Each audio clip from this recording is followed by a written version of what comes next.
শত্রু কি আইডেন্টিফাই? না, শত্রু আইডেন্টিফাইড না, we are of man, we are looking for শত্রু। বাংলাদেশের রাজনৈতিক অঙ্গনে নতুন এক চমক। দীর্ঘদিনের পরিচিত একটি আসনে দেখা গেল অপ্রত্যাশিত প্রার্থী। বিএনপির আলোচিত নেতা বাবরের নির্বাচনী আসনে স্বতন্ত্র প্রার্থী হিসেবে মনোনয়ন জমা দিয়েছেন তারই স্ত্রী তাহমিনা জামান শ্রাবণী। এই ঘটনাকে কেন্দ্র করে এলাকায় শুরু হয়েছে নানা আলোচনা ও জল্পনা।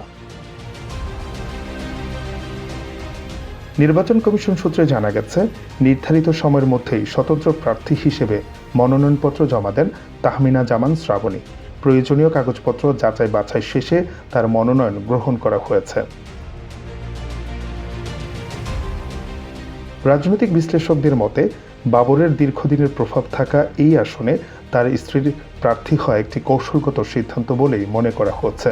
এতে ভোটের সমীকরণে নতুন মাত্রা যোগ হয়েছে। এলাকাবাসীর মধ্যে এ নিয়ে মিশ্র প্রতিক্রিয়া দেখা গেছে। কেউ কেউ বলছেন, পরিচিত রাজনৈতিক পরিবারের সদস্য হয় তিনি এলাকার সমস্যা ভালোভাবে জানেন। আবার কেউ কেউ এটিকে পারিবারিক রাজনীতির অংশ হিসেবেও দেখছেন।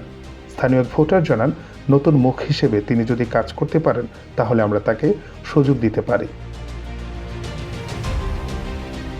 মনোনয়ন জমা দেওয়ার পর তাহমিনা জামান শ্রাবণী জানান, তিনি জনগণের সেবা ও এলাকার উন্নয়নকে সামনে রেখেই নির্বাচনে অংশ নেওয়ার সিদ্ধান্ত নিয়েছেন।